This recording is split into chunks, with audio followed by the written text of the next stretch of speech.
which was emailed out today and posted in the buildings on every floor, and also the acceptance of the minutes of December 2nd, 2019, which were distributed last week, and which as prepared by our attorney, Ezra Goodman from Norris McLaughlin, as he's done for dozens and dozens of years. So those two were deemed accepted.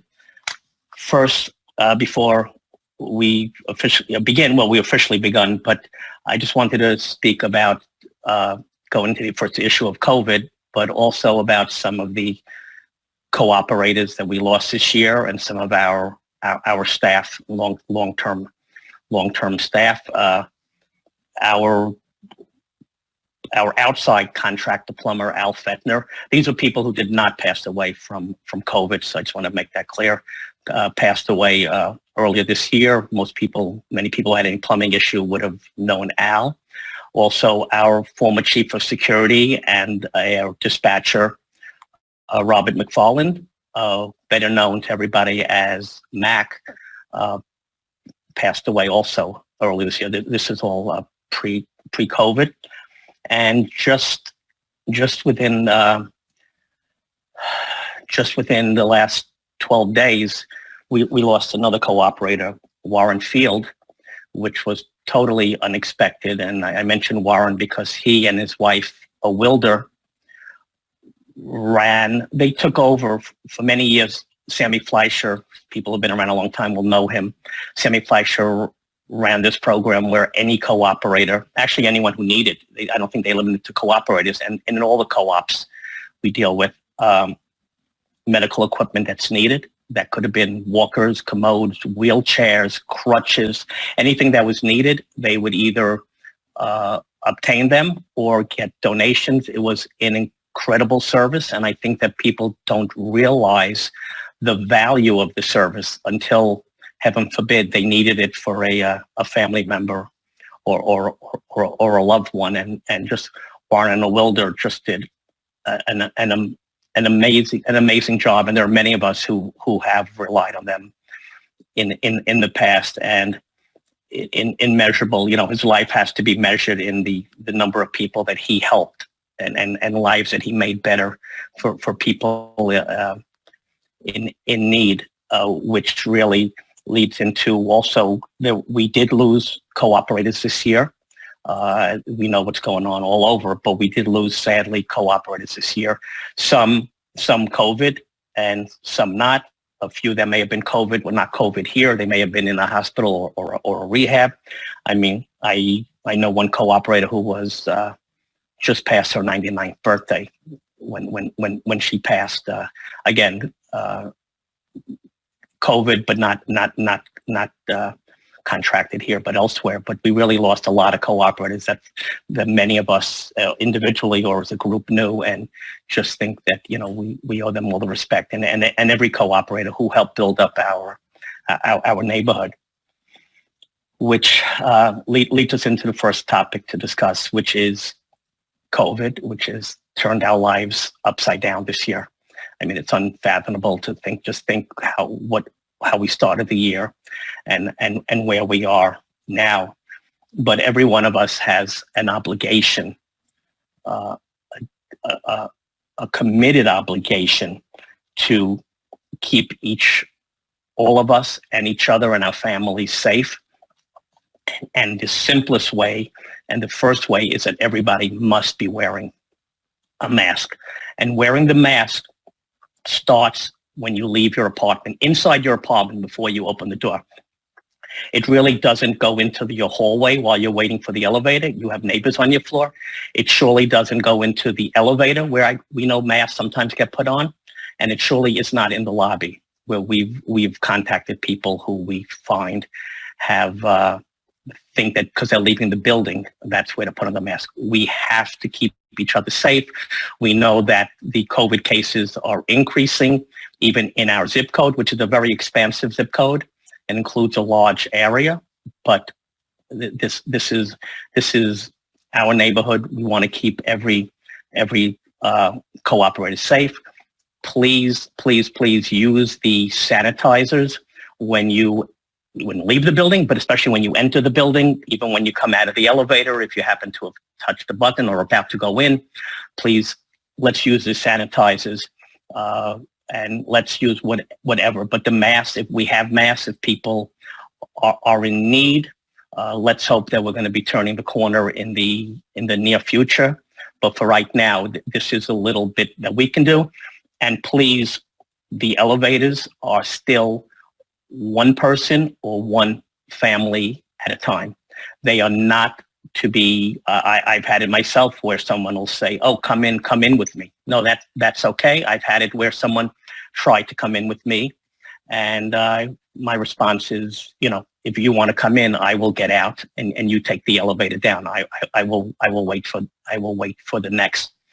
But we have to do that. Elevators, it has worked. It'll work. We'll get back to where we were.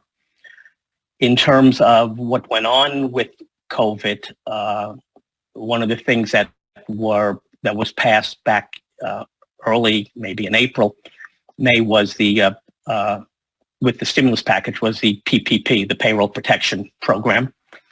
And that was a way that people who kept their employees on would be given loans that would then turn into grants.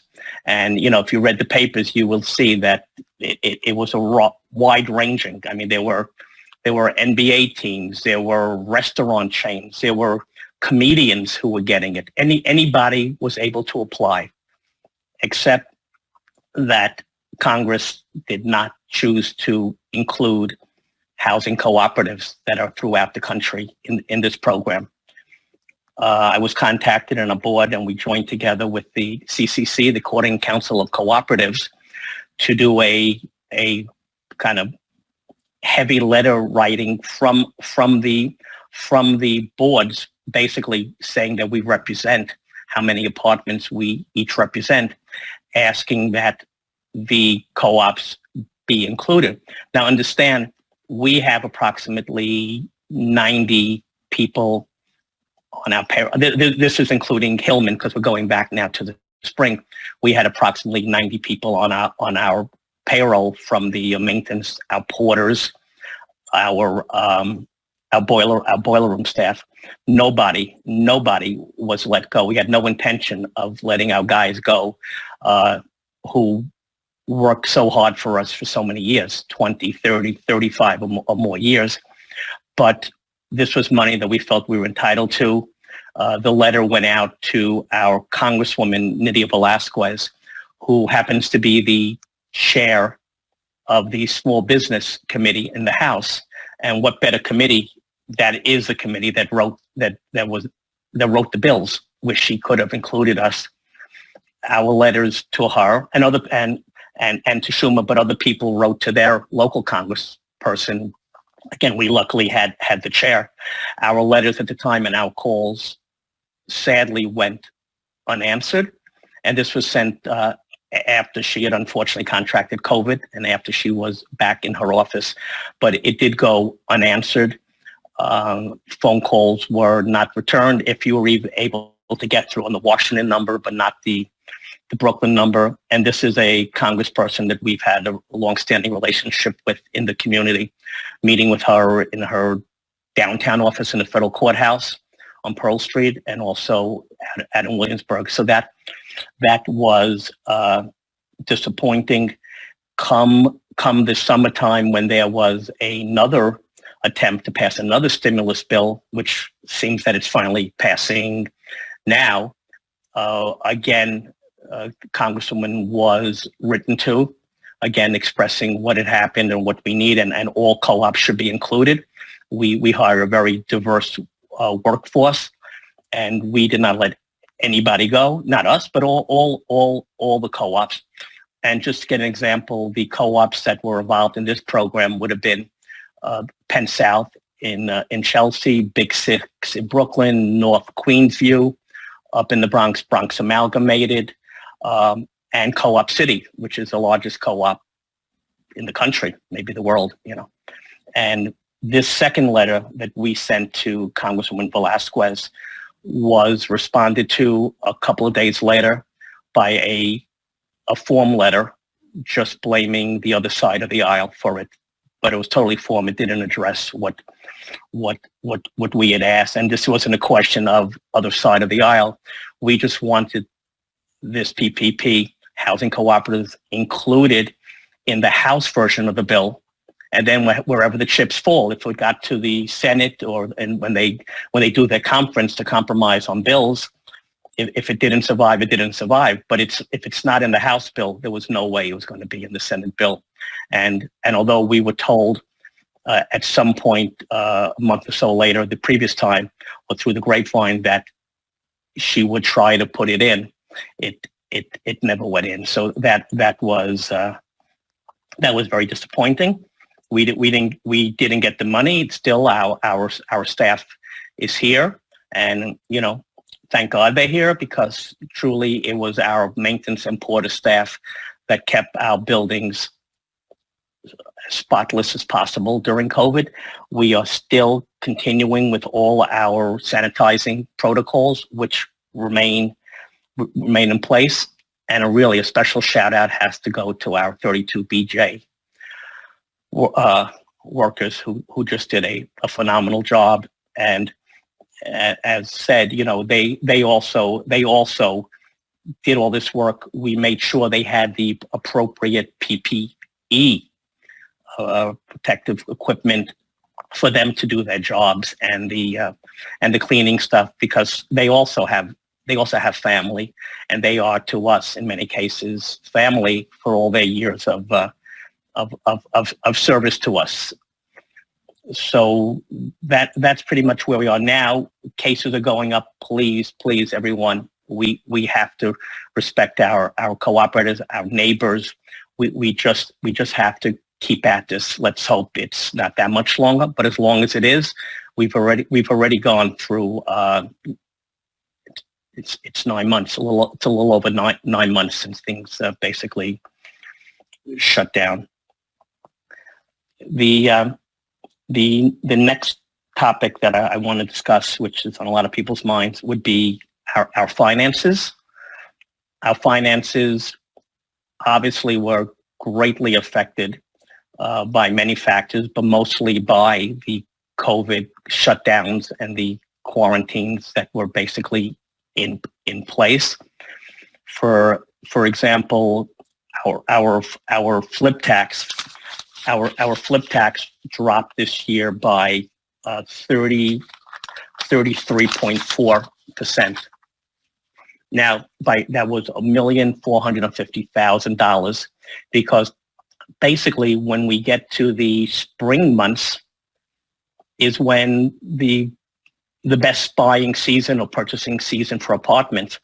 In our neighborhood, as some students, whether they're in the kindergarten level or even into the junior high school level, get accepted into Nest on Columbia and Houston Street, this great school, and we have other great schools in our district, but Nest is a specialized school that you could stay in from kindergarten all the way through 12th grade. We find every year that parents come and buy apartments, I guess, in all the co-ops, just so they could walk their children right over to the school, because they have this incredible educational opportunity that they think right down the block. And that totally disappeared this year, and sales just dried up. There were no open houses. There were no sales from. I mean, there was a sale here or there. There were a couple, but basically dried up. At our last board meeting last week, last Tuesday, we had 5 sales of apartments. So things are picking up, and we've had sales in the previous months. If you see the boards that go up on Sunday, there are many apartments having open houses. We have to assume and hope that those apartments will sell. I'm told by one of the leading brokers here, that prices are down about 5%. So no great decrease, but they are down. But there are also people interested in buying, and we see that when we do the interviews for the people coming in. They're excited to live in this beautiful community. Other areas where our finances went down, and again, it should be said, this is not an East River problem. This is all co-ops have this problem. Everyone has a problem. The MTA is billions of dollars short. They're relying on the new administration to come in and perhaps bail them out. The state shortfall is around $60 billion. The city is $10 billion. Everyone is relying on Washington, which we truly hope will come through. But there are cities throughout this country, and often New York gets the short end of the stick. We hope not. We hope not this time. But this is unprecedented. What happened? We have to shut down our gym. We shut down our gym. The loss from March 15th to June 30th, besides the people wanting to use the gym, was $58,000. And yes, we got pressure from some people who wanted the gym to be opened. We cannot open the gym as long as there aren't. It isn't safe. We're not a private health club that has people to come in and clean our equipment. And you shouldn't trust if I clean the equipment after I left, and I can't trust the way you clean the equipment. So basically our gym has to remain closed, just like our playroom, until we know it's safe for everyone. But that is a loss of $17,500 every month. We are losing late fees. We have made a decision back in March, I guess, not to charge late fees. Other co-ops are still charging late fees. There are no courts where you can go to landlord-tenant. Landlord-tenant court is not open, but other areas are charging people late fees. We just did not think that it was right. Many people are struggling. We don't know who, because we don't ask. There are people who come to the office every so often now, even before, and in every case, we look for a solution to help anybody who has a personal problem or a financial problem in our office. And the late fees that we were collecting were $4,700 a month. So that also. And then our real estate taxes, if you looked at the audit report, went up from 2019 to 2020, has been mentioned many times in board letters, this year by $850,000. Our taxes this year are up to $10,400,000. Just in terms of reference, because a little bit of the taxes are paid by our commercials in terms of pass-alongs to them, but that comes out to about $375,000. So our cooperators are paying a little over $10 million this year. That was a number that 5, 6, 7 in that range years ago was in the $4 million range. So the amount of taxes, and now that the city is short, I think I said this at the last year's meeting, the amount of money the city is short, the city only has one tax. There are two taxes that the city can raise, but it's only one real tax, and that is the real property tax. The real property tax the city can raise without any state approval. All other taxes need state approval. The state being $60 billion short, if they're thinking of raising taxes, whether it's the millionaire tax or other tax, then they can do it. Years ago it would be, we're going to raise the cigarette tax. We're going to raise the tax on sales tax. We're going to raise many things, recording taxes. The only other tax the city has the power to impose, just to be 100% accurate, is what's called the commercial rent and occupancy tax. And that is a tax that's unique to New York City. At one point, and they may still have it, only Houston had it, and that is a tax on paying rent. So after you pay your very high rents in New York, you would have to pay a tax. And that only applies, as has been phased out over the years, to Manhattan below 125th Street.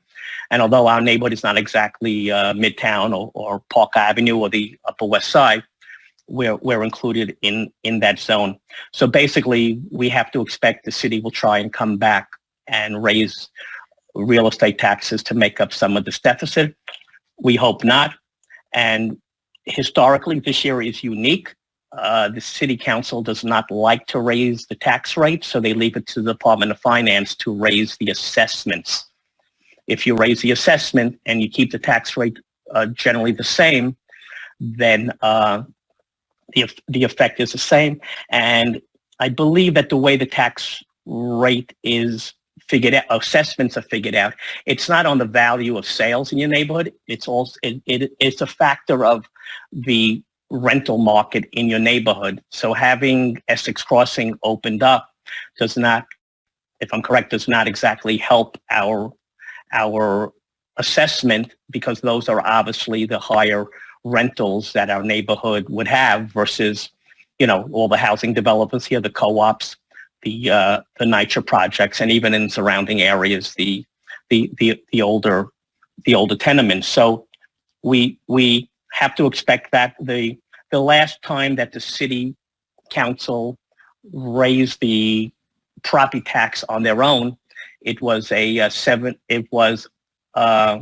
going back to after 9/11 and that fiscal crisis that resulted in the tragedy of 9/11, and real estate taxes were raised, as well as a 7-year income tax increase that Albany, we asked Albany, and they granted us. At the end of the 7 years, the then mayor asked that, I think it was Early Bloomberg, asked that we extend the tax for 7 years, but the city council, which I worked at the time, said no. We gave our word that it would be 7 years, and it was 7 years, and the tax rates went back to their prior level. So, we don't know how the city is going to hit us, but we have to expect that. We have accounted for it in our budget. Although our budget right now may show an increase of only $220,000 for real estate taxes, it's actually higher, has been factored in, but it's just the way the auditors do the accounting of taking off some of the other money that the commercials are going to pay. So we did put a substantial increase in there. Our insurance went up by $75,000. Our insurance, we use a broker, and our insurance is always bid out. But because we are a big operation, there are very few who want to bid on this, because if something should happen, their liability would be great. So it's always bid out. And the last area, which we had given an increase in December 1st of 2018. We probably should always be looking at, however small an increase on an annual basis, to make up for the 32 BJ contract and other things that are factored in. The board always tries to go further and further without doing this, because we know it's an imposition on all of us, especially our fixed income and our seniors. And so we had waited, and when we were discussing an increase in January and February and really debating it, because it's not easy. It's done with heavy hearts. By the time we were looking at an increase effective even this year, March 15th or April 1st, COVID had just, by early March, this was inevitable, and by the second week already, things are shut down. Not the schools, I think, till the 20-something, but Europe was shut down around the 17th or something like that. We couldn't, in good conscience, give this increase. Even that increase that was given in August, the 11% for the 3.5 months, would have brought in $620,000, which would have been necessary. We didn't do it. We're not sorry we didn't do it. It was the right thing to do. In terms of our budget, we are looking, and we have cut numerous areas. Our security company, which is now Admiral, and I think we hear from many cooperators that we have an excellent staff going on. We have many, many young women and men now working in our building as security, and all we hear from most of them is praised for their conscientious manner. So that is good.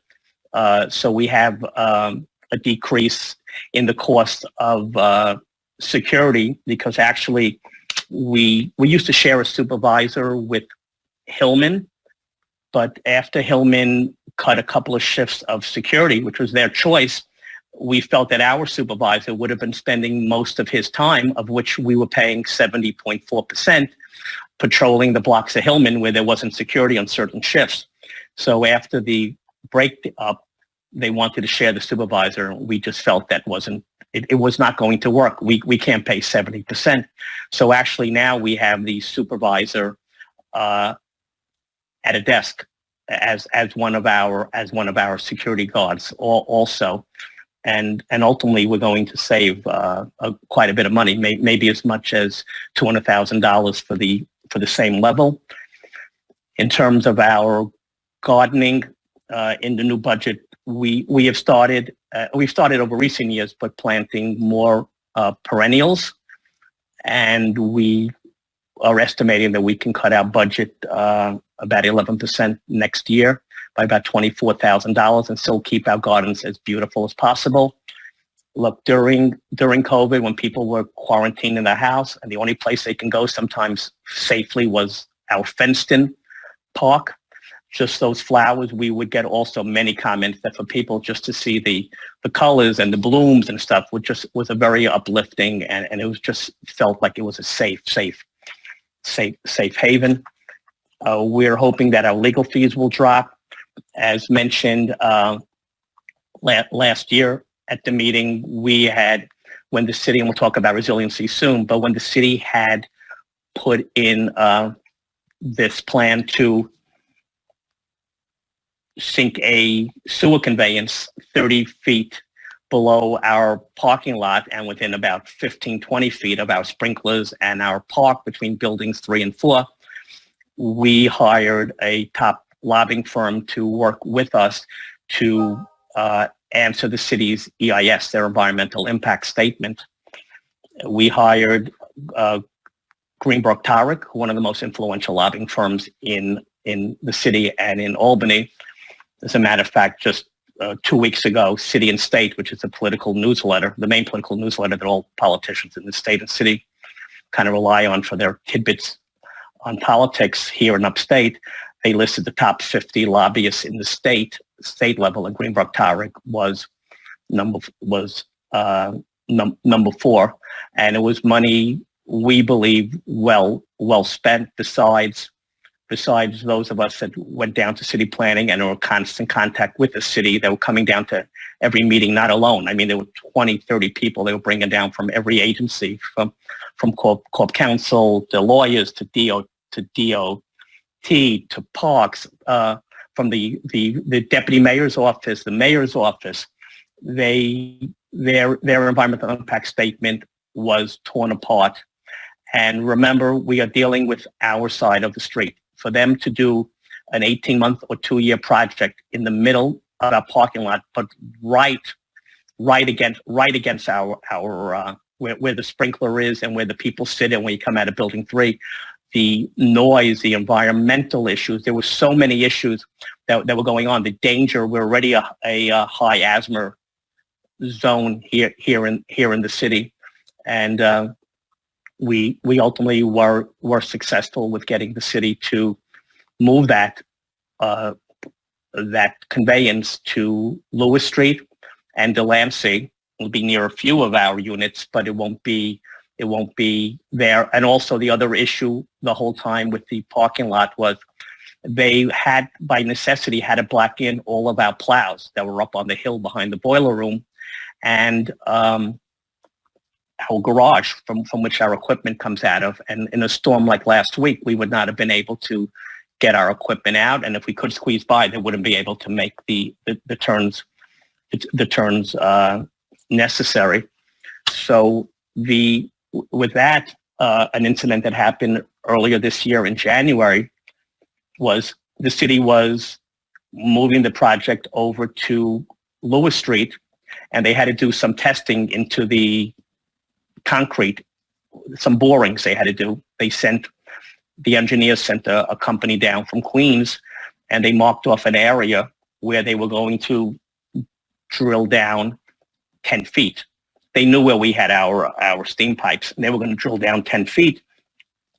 But the city forgot to put up a sign telling people no parking. So all there were some orange markings right across from the crosswalk that leads to PS 110 and Broome Street.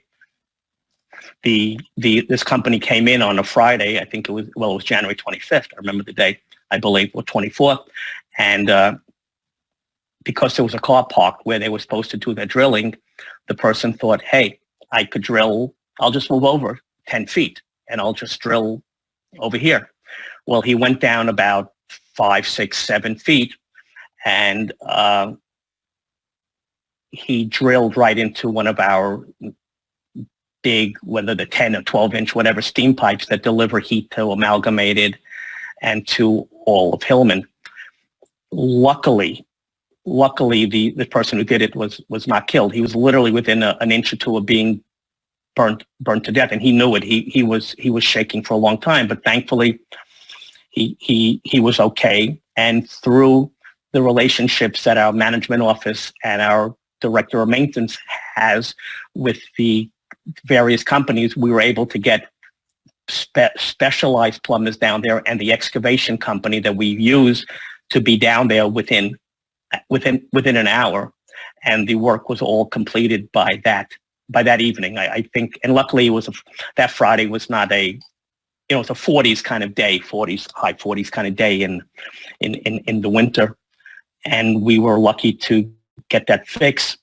We received all the money that it cost us back from the insurance companies. There was a lot of work on Shuli's part and a lot of negotiations to make sure that we got it, because this again happened on a Friday, so it involved overtime and excavation work, and it was done. So in the area of resiliency, our goal is to keep our cooperators safe on the property that we can control, and in that we also have our board members who are involved in various aspects of the program. Our Vice President Ellen Gentaviso has been going to an organization that we were contacted and in contact with about a year and a half ago or more, I think already, the Lower East Side Power Partnership, which is an organization involved in a lot of the city projects near us, the NYCHA housing and others Ellen will explain. And we've been able to make some very good community contacts, because after all, we're one large community here, and the issues that affect them affect us. And if we all band together, we can get a lot more done. So Ellen, if you could speak a little bit on that. Just unmute yourself. Thanks, Gary.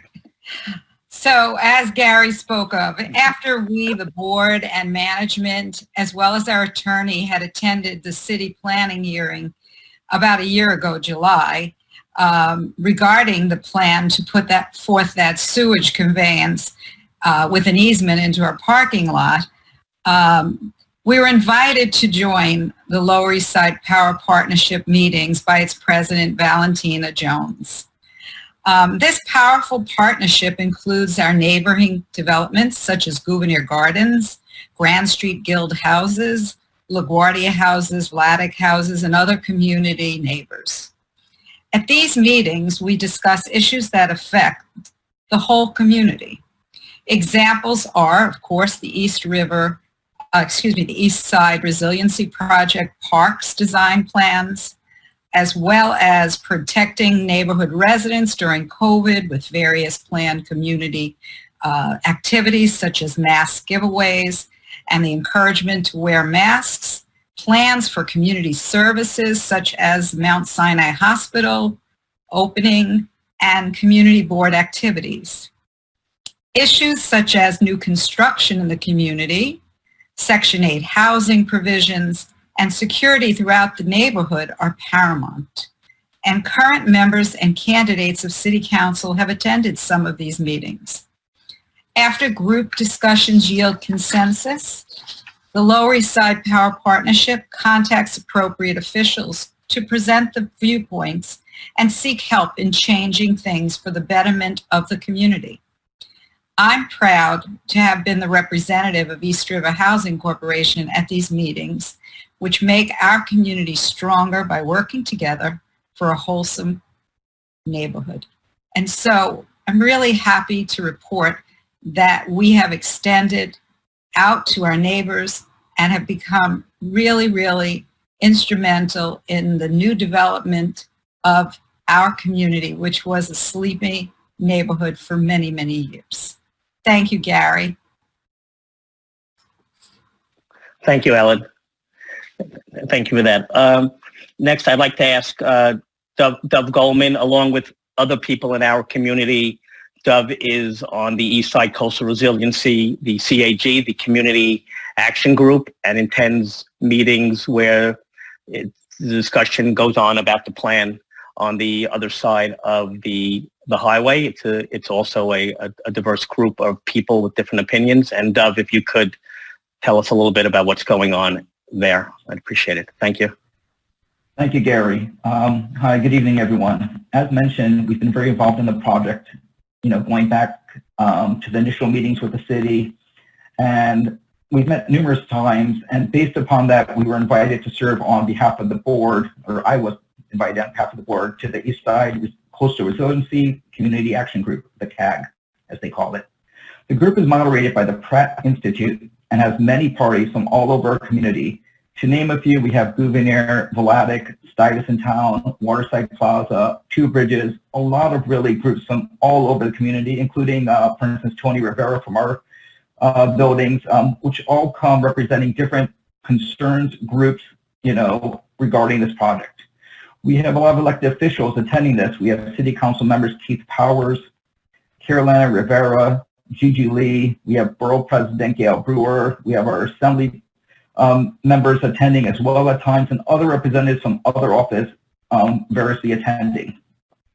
Each meeting we are presented with the latest updates by DDC, which is the Department of Design and Construction, which is running the group, and from other city departments about what's going on, what changes are happening, and allows the various groups to express our concerns and give feedback to the city. By giving back this feedback, it allows us to help shape the plans a little bit and express our concerns that's going on. Currently, the city has begun working on what's called Project Area 2. Now, we are in Project Area 1. Project Area 2 is really further north, closer to Stuyvesant Town.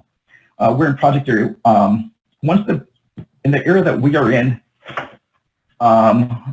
they're only doing the bidding process right now. They were supposed to be doing the bidding back in November of last year, but they're currently delayed.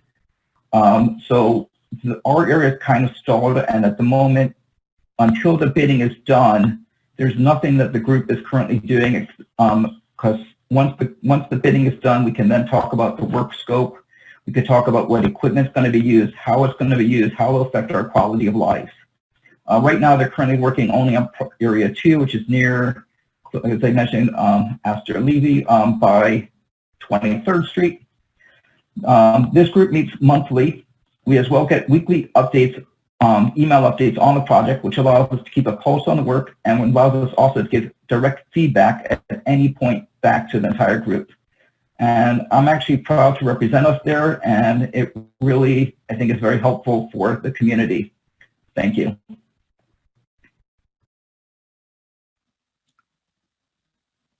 Thank you, Dov. Thank you. The next topic I want to speak about is our mortgage. As you can see the scaffolding down along Grant Street, along by buildings 3 and 4. This has to do with local law 11, which is the building facade work, which originally started 20 years ago as a once in 10-year cycle. Over time, the city has expanded those cycles. Originally, the first cycle, I think, cost us $2.8 million, or the last cycle.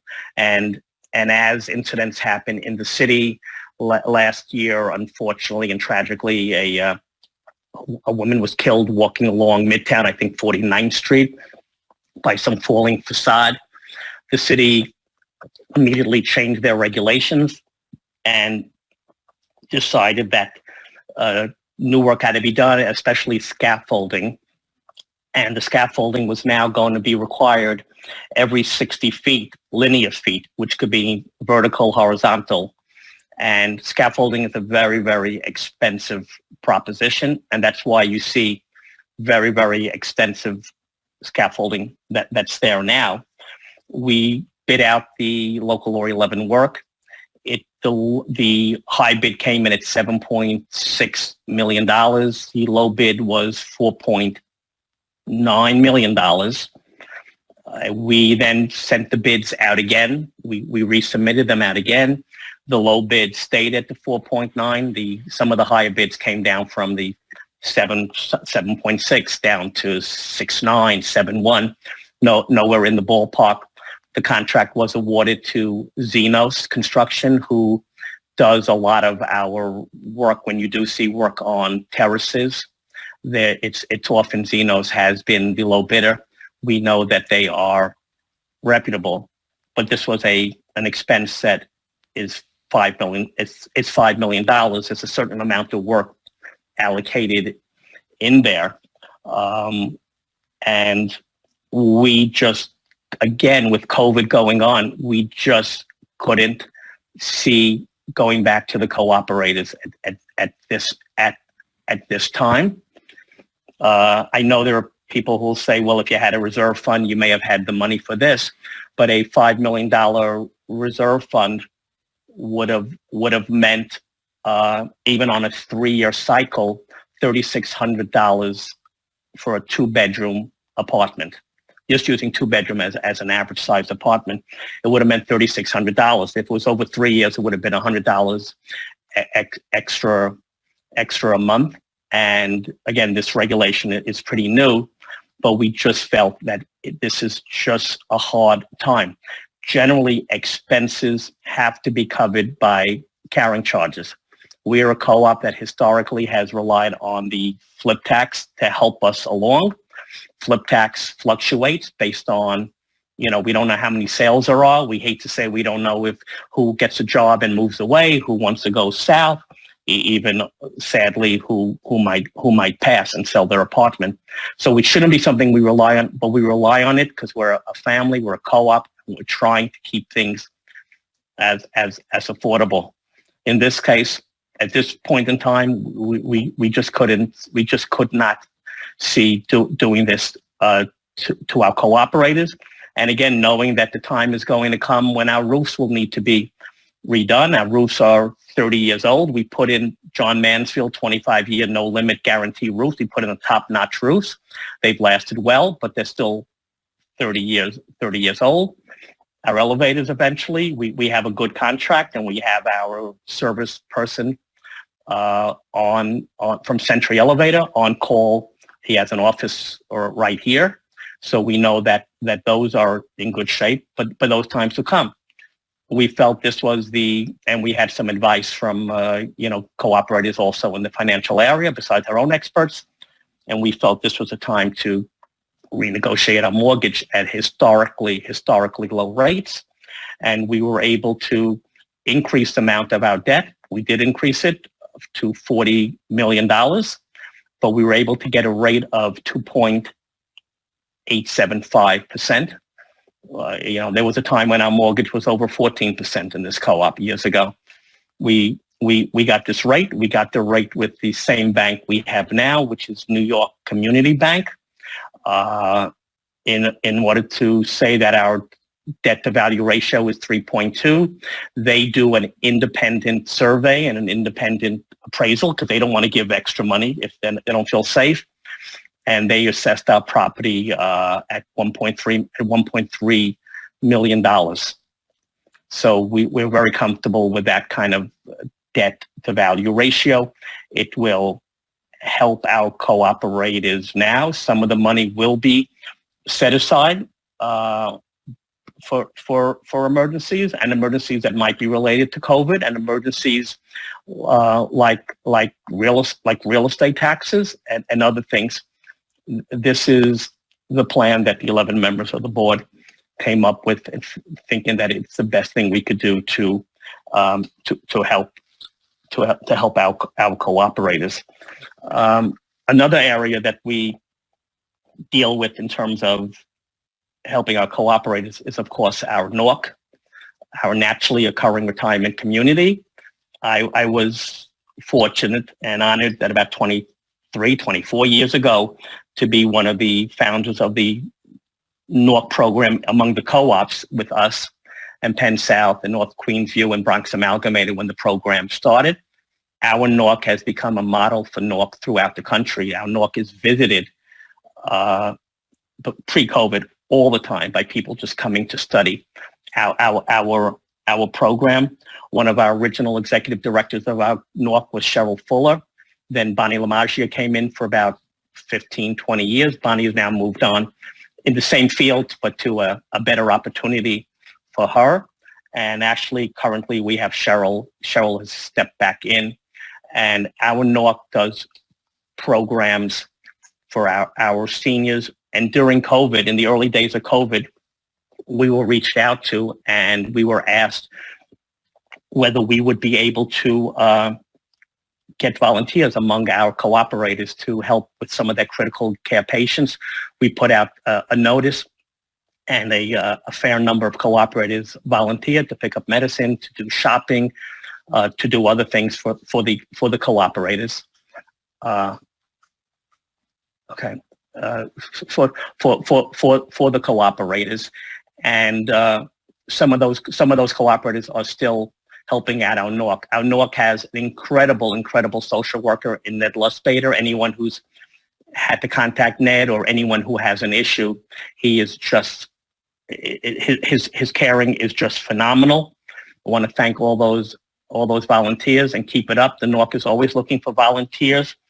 The other thing is, there's an example in one of our sections and one of our floors where the neighbors have banded together just in the last month with a cooperator who's into her 90s, but fiercely independent and would never ask for help.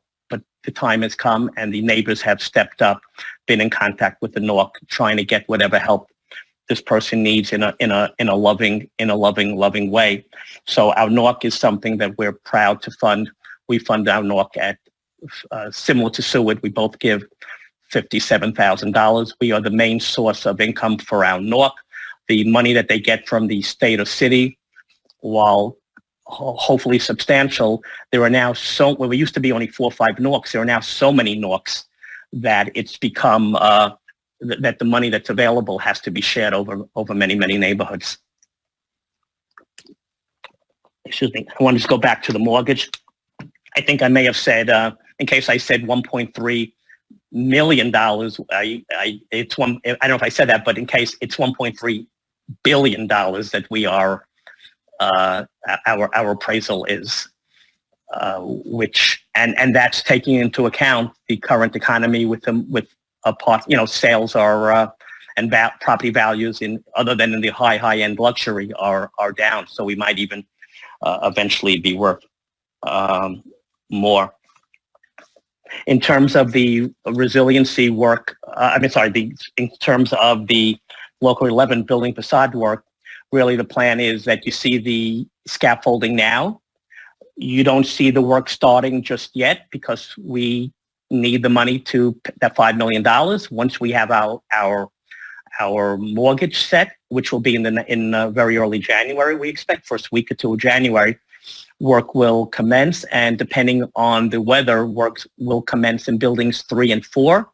And once everything is finished in buildings 3 and 4, you will then see the scaffolding move across the street to the other side of the other side of the street, and then we will complete the work. Hopefully, everything will be okay. As people who walk up, especially up Eastward Way, notice. I mean, Seward has major issues, not their doing, not their fault, but whole balconies on the top floors have to be redone. Lack of rebar by a builder a long time ago.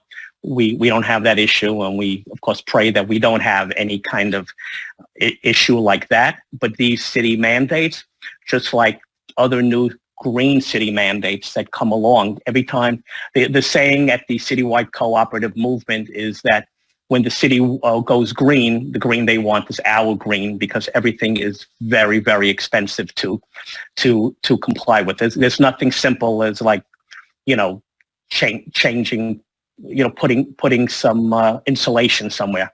There are major things that go on. But other economies are, of course, our boiler room, our state-of-the-art boiler room, and that is led by our chief engineer, again, who's been with us for over 30 years, Jimmy Ritchie. And I think I just want to introduce, and then I'll introduce and name some of our chief engineer is Jimmy Ritchie, has a good, great crew who were there. They're always available. Our director of maintenance, Bob Westcott, has been with us also over 30 years. His chief deputy, Eddie Velasquez, and I have to say the snow removal job that they did this week, this past, 3-4 days ago, as always, is just to a T. It's like a military operation. They really have a plan of where they start and where they go and the order they do. Obviously, we didn't have to clean by Hillman. It makes it a little easier, but these are our workers who, after putting in their full shift, because the snow was starting right around the end of the shift, give or take an hour, they then had to work all into the evening and all through the night. I mean, it's a very, very tiring, stressful job pushing that plow sometimes through the snow, when you have to be careful that someone just doesn't step in front of you, and just to be careful what's doing. So they really did a great job. Our security supervisor, Cleveland, has been here for a good number of years. We're joined tonight on this call by our attorneys from Norris McLaughlin, Ezra Goodman, Michael Riley, and Pam Mushler.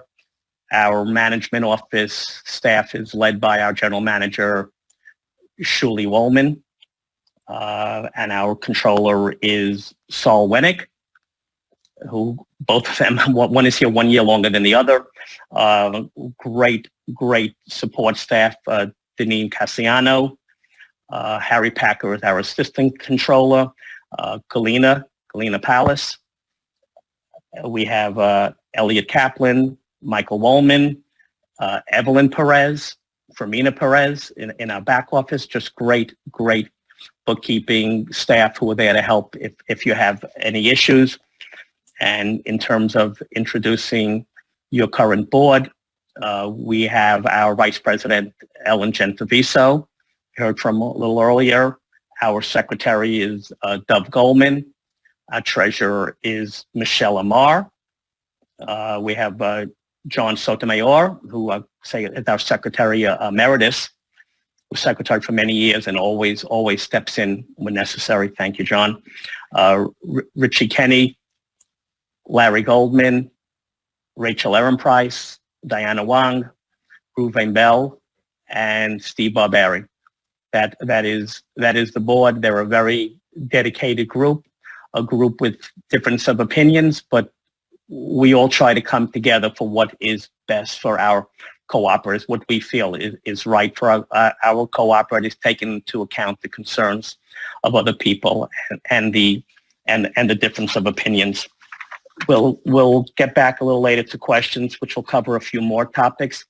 But at this point, I'd like to turn the microphone over to Jeffrey Super, also our long-term chair of our House Committee. Thank you, Jeff. Thank you, Gary. Good evening, everybody. Pleasure to join the meeting under our new technology. Welcome to everybody. Hope everybody is well. We'll get through this. We'll work together and continue the good work at East River. It's a wonderful community. Our House Committee is a long-standing East River tradition. 11 cooperators whose primary mission is to focus on quality of life matters. We serve in an advisory capacity, We work with the board and management and try to represent the views of our fellow cooperators.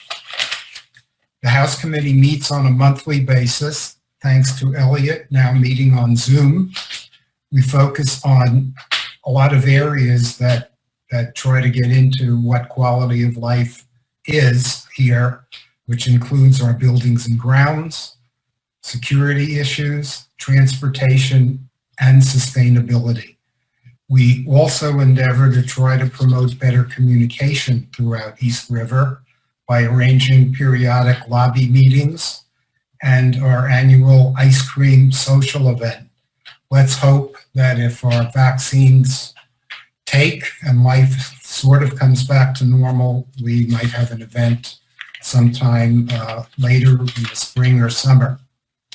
I'd like to at this time thank and acknowledge members of the House Committee.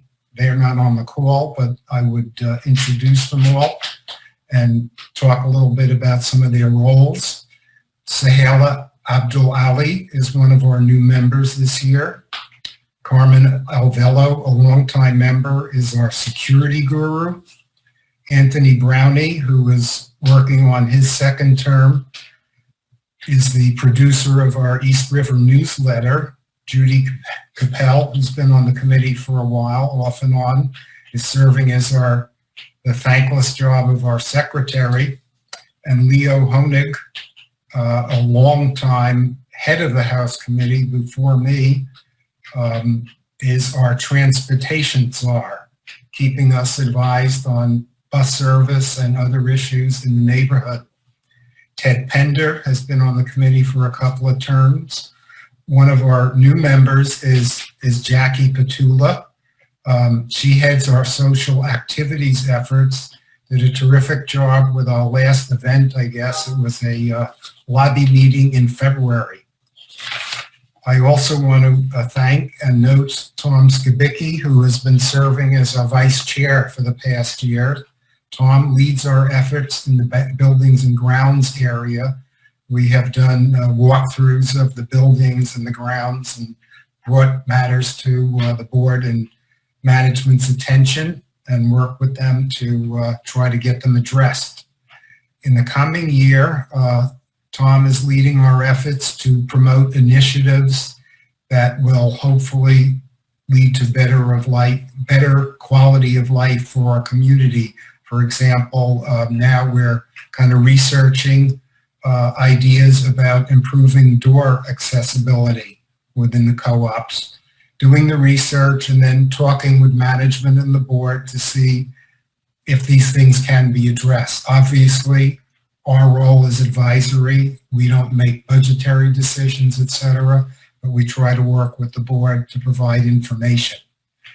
And also, I'd like to thank Christine Vasquez, who regularly attends a lot of community meetings in our neighborhood, like the 7th Precinct Council and the Lower East Side Emergency Preparedness Council, reports back at our monthly meetings, and then hopefully any action or information that needs to be presented is.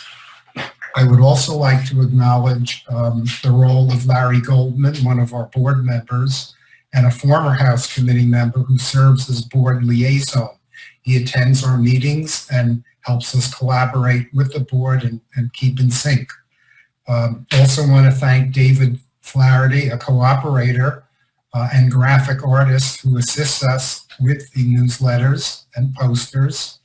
And especially I'd like to note and thank Elliot Kaplan, who has helped us in technical areas and getting our Zoom protocols, and has been very responsive in following up on various issues raised by the committee and by cooperators. We receive a variety of communications from cooperators through our email account, which is erhousecommittee@aol.com. There's a link which Elliot has set up on the East River website that cooperators can just click on if they have any questions or ideas, and we welcome them. All of these ideas or concerns are discussed at our regular meetings and followed up as necessary with the board and management. We welcome your questions and suggestions. We recognize that East River has a tremendous source of talented people, and hopefully we can figure out how we can use some of that talent to improve quality of life here. If we identify, or as we identify, any particular ideas to explore, what we will do is communicate in our newsletters and reach out for help. This was done very successfully by Larry Goldman. I guess it's about 8 or 9 years ago when Larry identified that we needed new signs to represent our properties much better. We reached out, we found a bunch of graphic artists, we helped put it together, and those are the kinds of things that we want to continue to keep doing. So please communicate with us. Again, our email address is erhousecommittee@aol.com. And I just wanted to conclude by wishing everybody, you and your families, all the best during this holiday season, and hopefully a safe, happy, and healthy new year. Thank you.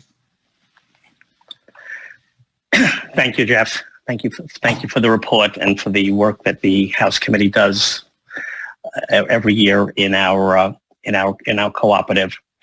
But before I do, I want to thank all the candidates who put forward their name this year to run for office, be for the board or the House Committee. It's good to see involvement and people willing to step up to volunteer.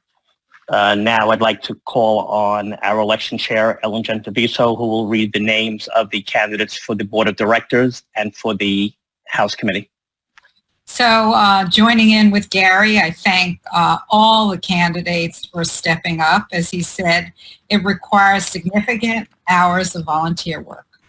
The candidates for 4 seats for the Board of Directors are Michelle Amar, Steve Barbieri, Lee Berman, Anthony Brownie, Dove Goldman, Denise Kohler, Ayana Quint, Matthew Schatz, and Diana Wong. The candidates for 3 seats on the House Committee are Christine Alaferis, Jeff Super, Timothy Rucker, and Christine Vasquez. Thank you, Gary. Thank you, Ellen. Next, our attorney is Ezra Goodman, but I'll call on Michael Riley. If Michael, you could just explain the procedure that will take place tomorrow night when counting the ballots will commence. Sure. Thank you, Gary. This is Mike Riley from Norris McLaughlin. And this year, because of COVID protocols and just an abundance of caution, the election procedure will be conducted in our office at 7 Times Square. We've moved since last year. So Pamela Mushler and myself will speak. We'll go through the ballots, and the candidates will be invited to join via a secure Zoom link, and it will be focused on our conference room. So as I said, Pam and I will conduct the election, and currently over 700 envelopes have come in, so there's no issue with quorum this year, which is great, and we will proceed with tabulating the election results. Thank you, Michael. Thank you.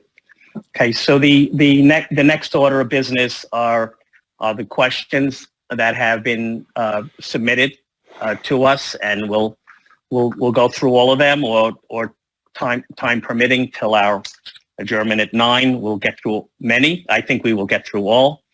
The first question has to do, is whether it was felt that the board and management felt it was important to spend money on flowers in the summer when we had a pandemic on our hands, unexpected expenses. It was felt that it was the perfect time and the right time. One of the things we've gotten most compliments on, besides our COVID response, thanks from so many people, were the fact that in this, again, just unimaginable time, that people could go down to the parks and have the flowers and the colors and the variety. Families were getting together, friends were getting together, socially distanced in the park. And yes, it's not a cheap expense, but it was an important expense as people stayed within our fenced-in parks, even at different times in the city. And we have to be honest, the crime rate we're all aware that the crime rate is up in our city. We're lucky to have our secure fence where people can feel safe. We hope that this is just a temporary blip, in the crime rates, but it's reported all the time. So the flowers were deemed important, and we think the cooperatives believe so also. Another question has to do with what plans are there, if any, to deal with the lack of parking spaces. The issue of parking is something that has been discussed at the board level since time immemorial. It's always been discussed. Basically, you're on a list, and that list takes a long time for you to get to. Those of us who are older know that time passes pretty fast. Our whole life passes very fast. But you wait your turn, and whether that's 13, 15, 16, whatever the years are, your turn does come, and those behind you have to wait. It's just the way it is. We have a limited number of spaces. We have looked at a variety of issues over the years. We have looked at, do we bring an attendants in? Because our parking lot we have two parking lots. You need attendants on both sides, and Delancey Street is equivalent to 2 blocks long. Do we double park cars in? If we double park cars in, we would not be able to do any snow removal, because even if the plow can go up the narrow portion, they wouldn't be able to clear out the spaces where those cars are that now just got blocked in.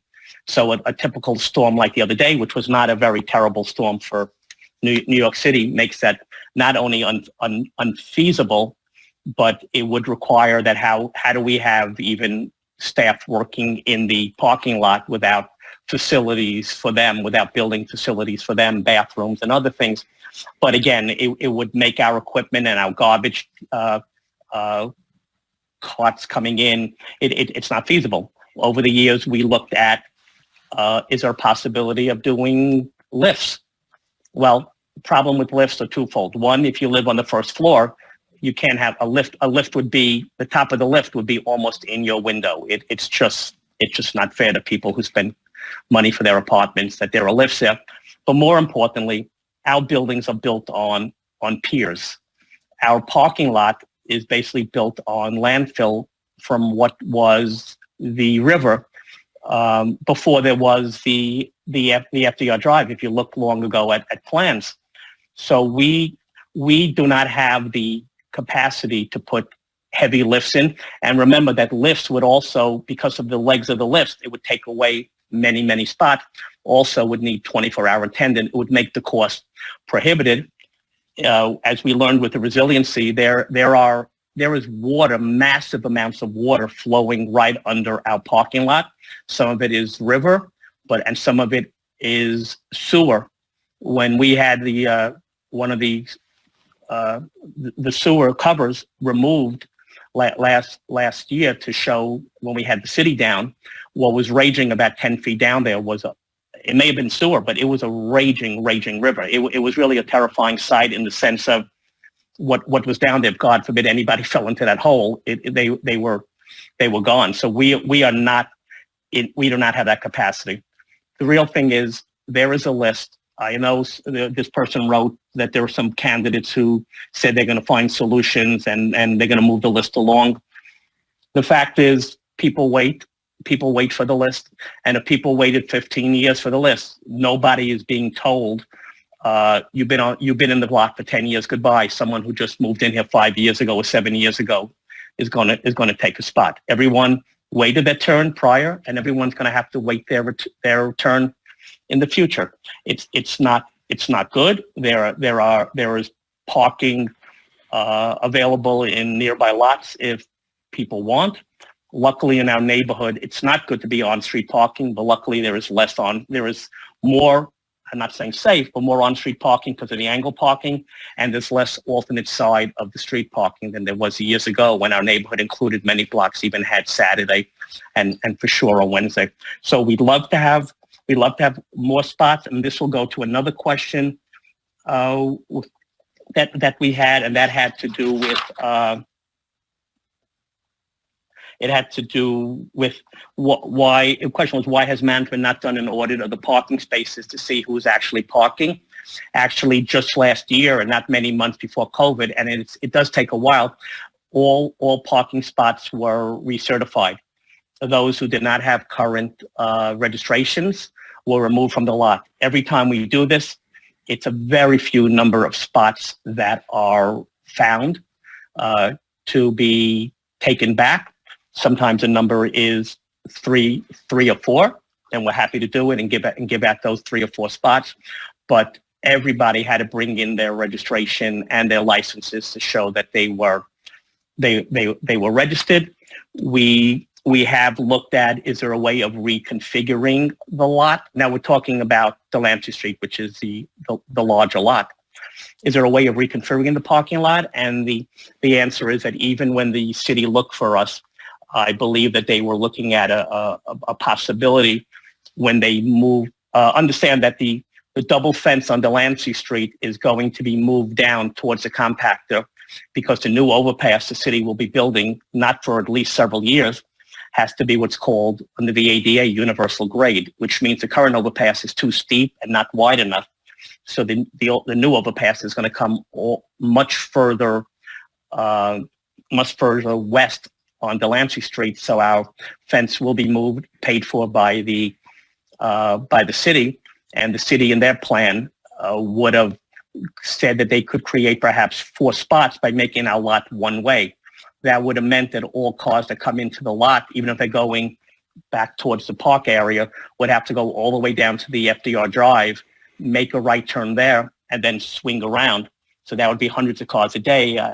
The cars that would be a very narrow area, the cars that would be at that end would, every time a car turned, would face being clipped.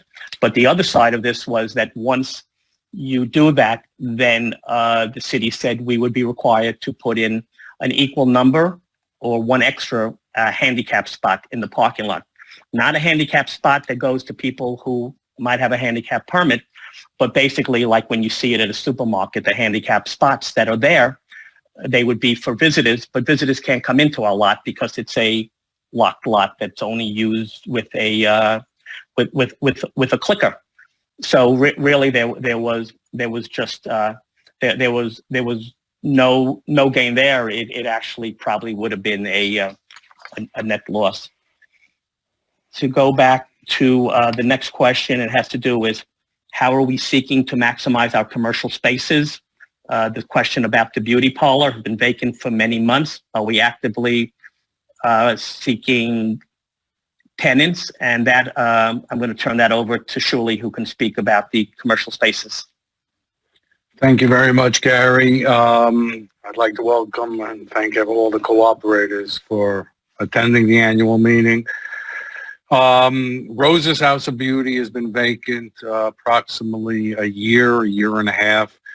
We have attempted to seek different types of commercial tenants. People come, there are many different types of stores that would like to come in. Most of them are food establishments. And currently, from Cozy Corner to the Chinese restaurant, Amy Chan, who pay us anywhere from $40 to $45 a square foot.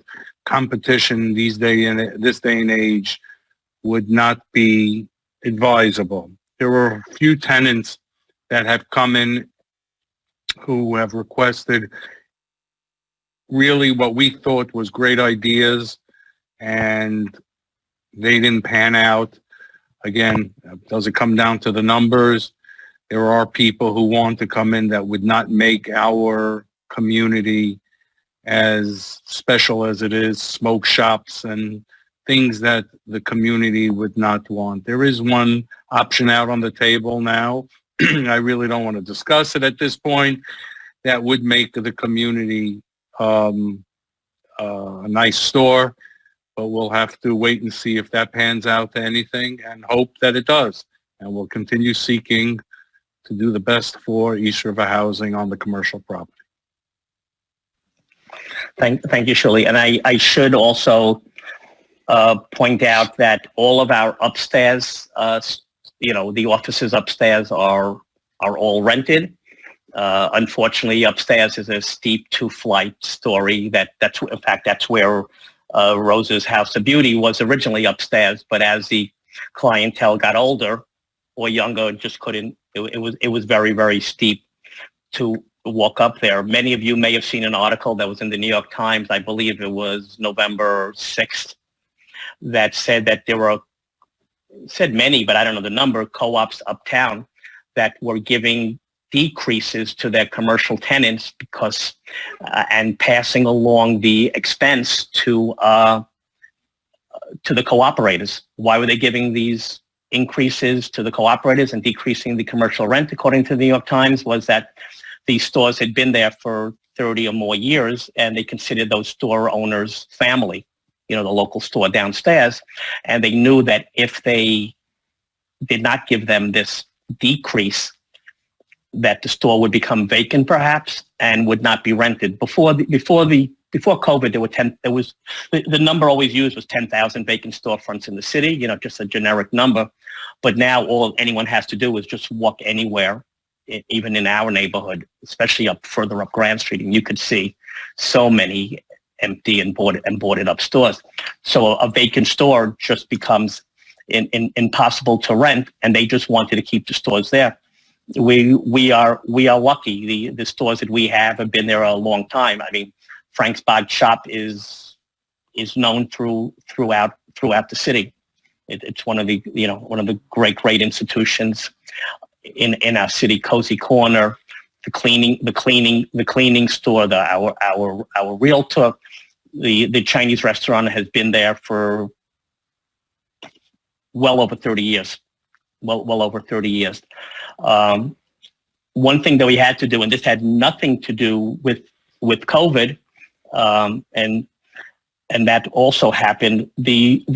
Our supermarket has been terribly hurt by Trader Joe's. Even Target has a mini supermarket up there where some people can shop, but Trader Joe's has decimated some of the local stores. Also, we have a Wegmans now over in Brooklyn that I know there are people who go out there and people shop elsewhere. Our supermarket was falling behind in their rents. They have been with us for over 25 years. The owners of our store and Seward, there were some of the same owners and some different partners. Seward had helped them out and reduced their rents, which we were getting crazy, very, very high rents for. And they had come to us that they were ready to go bust if we didn't work with them. We did work with them. We did give them a decrease in their rents down to still a high. I think it was about $40 a square foot, escalating back up every couple of years to a much higher level. In return, they were guaranteed by General Trading Corp, which is one of the big companies that supplied many of the supermarkets in New York City. Dozens and dozens and dozens of supermarkets in the city. And actually, they're the ones that are responsible for the flyers you see in the building, because they're the ones that get the product to say, all right, Heinz ketchup will be on sale tomorrow, or this or that. And with this agreement, they paid us back something like $500,000-$600,000 that they owed us, with a pledge to redo the store which they have done to make it brighter, to widen the aisles, to increase their product selection, to really fix up the store, and they have done that. Understand that our store is quite a bit smaller than the store in Seward, so some of the options are not available here that the Seward store has. So we did that. We renegotiated the lease. We have a long-term lease for them. Again, if we lost the supermarket, there are no supermarkets to come in. If you know, those who've been in a long time and you know supermarkets, they don't exist. When they go out, if you're lucky, if a Rite Aid or CVS comes in, where whatever little supermarket area they have, the prices are exorbitant. We had at one point by Gouverneur Gardens, we had a Sloan's. Of course, we had our Pathmark. Many of the stores uptown, we know there are no more supermarkets. That for us would be vacant space. We have 3 big tenants. We have, of course, the supermarket. We have Cozy Corner. Cozy Corner also has about 10 more years on their lease, and on Cozy Corner's lease, they're paying also a Shuli would know the exact price. They're paying approximately $55 a square foot, as well as we have Paul Taylor Dance Company. It's a long tenant. Paul, and a great tenant. A great tenant. Paul, the Cozy Corner, as you know, they were renovating when COVID hit and they couldn't get a delivery of glass, so they were actually closed for several more months. Paul Taylor is an amazing story to have people like Paul Taylor to come in here. It was such an honor for one of the premier dance studios, and credit for that has to go to our late great general manager, Heshi Jacob, who saw an article in the paper or just heard that Paul Taylor, who was in Soho, they were having problems with the landlord, or the landlord wanted to raise the rent. Heshi contacted one of the brokers. Next thing we know, they're down here. They love our auditorium space, which we are renting out a few times a year for exams sometimes. Used to be sometimes parties that went on into the middle of the night. So having Paul Taylor here, and Paul Taylor also rents some of our other space, it's just a great honor, and we hope that Paul Taylor will be able to get back into the business. Obviously, their spring program, their fall program, their winter program was not held. Just like Broadway is still dark through next May or June when we hope. The next question we have, and that was also another question from a cooperator about the tenants paying market rate, okay, and how long are the leases. So you see we have long-term leases. Another cooperator has written that he has some security concerns about his bicycle being stolen outside Building 2, outside 577 Grand Street. Says the thieves cut the lock with an angle grinder and took the bike away in a truck. I wish whoever saw that had gotten the license plate. We could have. We have an extensive network of cameras. The police department is in our office. The police department is in our office all the time because our camera helps them solve crimes. They are regulars in Elliott's office pre-COVID because they might have a suspect that they know ran up Lewis Street, ran this way, that way. We're always there. Our cameras are extensive. If any incident happens, we are glad to be looking at our camera and to help. But the fact of the matter is that on Grand Street, a bicycle on the street in a city that has, a much greater level of crime and theft, we care. We have the cameras. We'll look, but we can't be responsible for someone leaving their product, and the bicycle on the street. We don't want it to happen. We hope that these will report it to the precinct.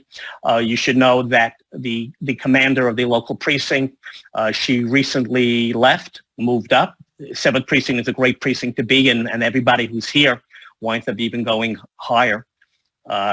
So the deputy inspector Raleigh Boville. She has left, but we had her down to 2 of our board meetings so that we could work always cooperatively on issues of crime. This person also wrote something that is not correct, but it's that you understand that there were mailboxes in 573 broken into. That is not the case, and we have cameras by every single mailbox area in our co-op. And Shuli, I think you could address this thing with the package in the box. Right. The way we were presented the question about the missing box is when the postman or UPS puts the package into the standalone boxes in the corner by the mailboxes, and the post office delivers the boxes, their packages, the parcels to the area that it's placed in. When the door is open from the mailboxes, it blocks the area that the package was put in. But we believe the package was put in, and the mailman put a key into a different person's mailbox. Again, I can't tell you that the person who received the key opened the mailbox and stole the package. We can't see the package going in. It was, I believe, in building 3. Unfortunately, building 2. We believe the person reached out to the Amazon or the company that delivered it and did receive a credit, and or we give this same information to the cooperators. Please file a police report. It is very important that people with sticky fingers have to be dealt with, and there are people who have that problem in the building and have to be dealt with. And I should say that our security staff, one of our young guards, recently did catch somebody who was in one of our buildings trying to steal Amazon packages, and really doing their job and bravely held the person until the police came. So, again, we have a good young staff. We're going to end at 9, but I want to go over, there's still some more questions that I think I want to get to. And surely the next is, could you talk about the mask compliance, which is very important among the staff? The board, together with management, has really been very, very strict as to mask compliance. We give the PPE to our maintenance department, our boiler room. Is as uncomfortable as it is, it's something that is the rule today. It's the law, almost the law, that one must go out with masks. That I'm a little bit crazier personally. I go with gloves on. That's something that I feel very self-conscious of, and I feel that I want to be super protected. But today, as Gary mentioned earlier, a mask, as soon as you leave, as soon as you open your door to your apartment, put on your mask, walk out of your apartment. We demand it of all the employees. When you're out, you can be in the lunchroom, you don't have to wear a mask. But even if you're in the lunchroom and you're not eating, wear a mask. We ask that the cooperators, we supply all the buildings with masks, hand sanitizer. We expect the cooperators to do it. It's something that's going to help your neighbors, and it's something that is a cooperative thing, and it's a healthy thing to do today at this point.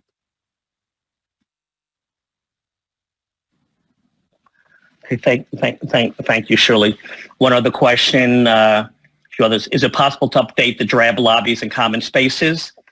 Well, that's a matter of opinion, but of course that's also a matter of a very, very large expense, and it's not something that we feel we can entertain now. It's something always in the future, but again, that's a matter of opinion, and we appreciate everyone's opinion on that.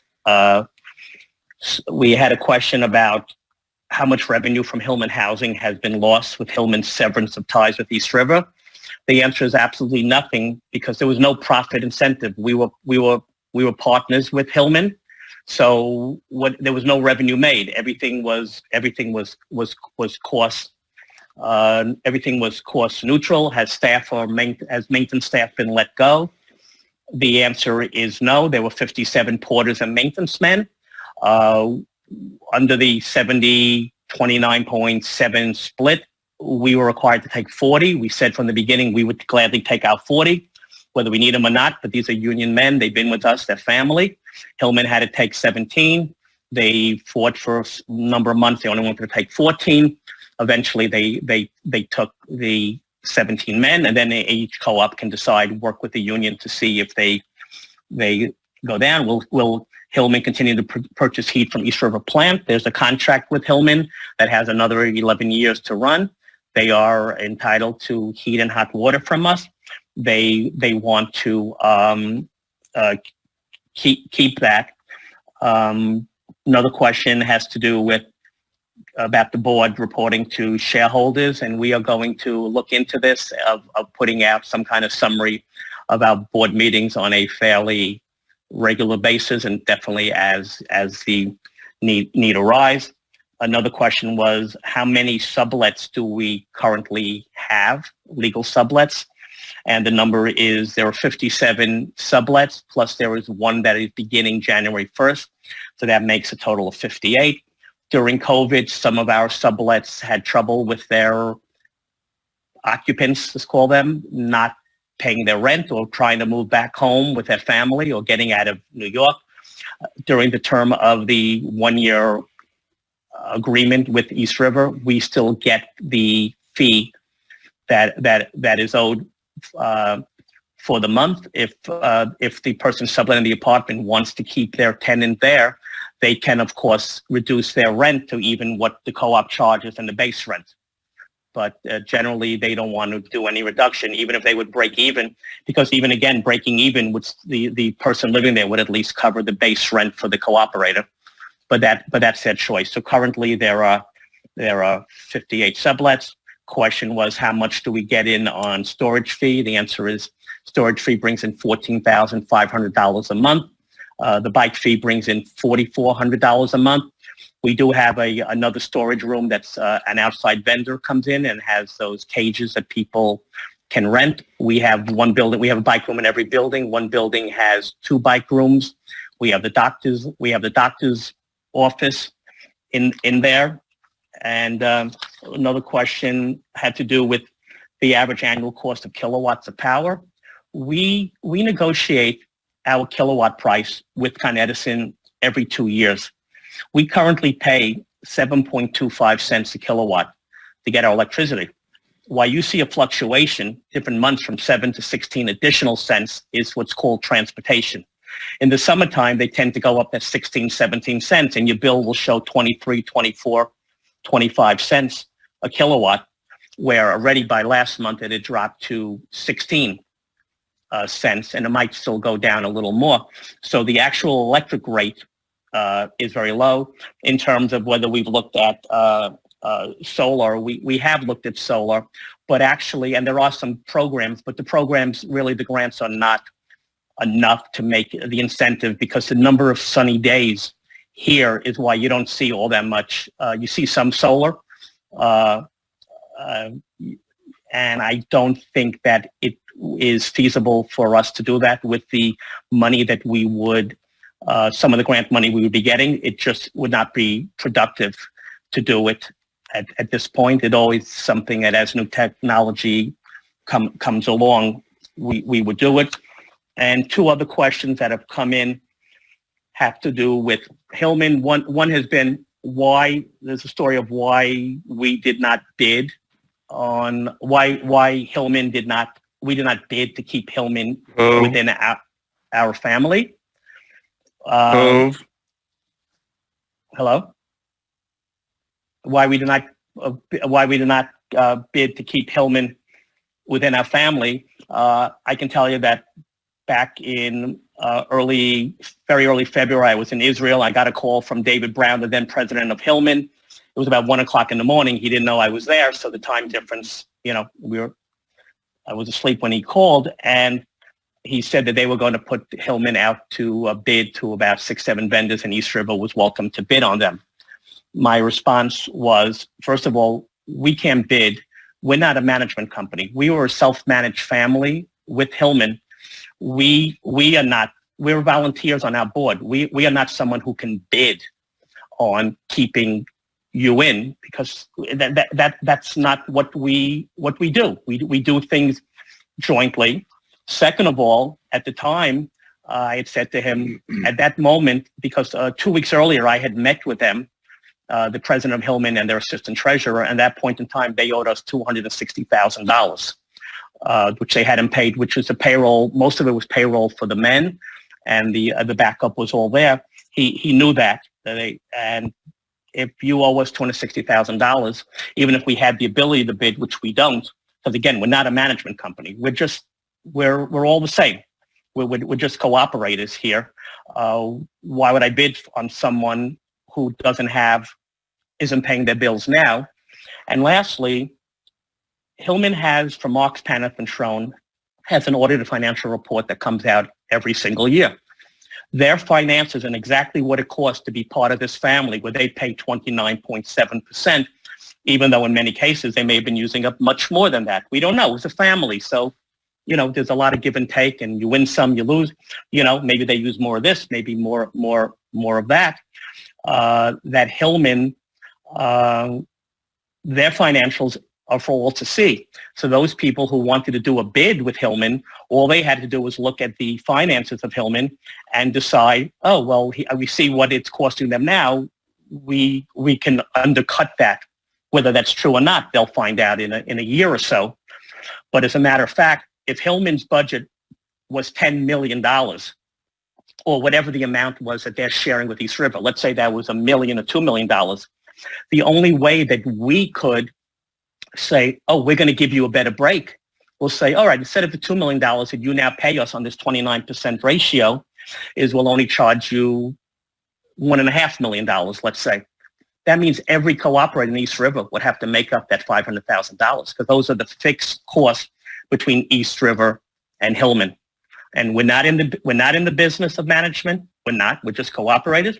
But why would East River cooperators have to pick up that tab for Hillman? It made absolutely zero sense.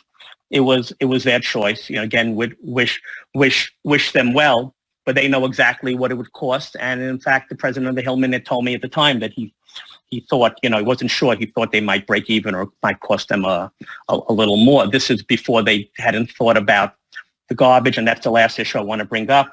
It has been raised. Someone said, how come East River doesn't pick up Hillman's garbage? East River picked up Hillman's garbage at one point during the 2 months that we were negotiating the details of divorce. Hillman asked if we would consider picking up their garbage. So they wanted to take heat and hot water for us and pick up their garbage. They wanted everything from us except for, I guess, our staff.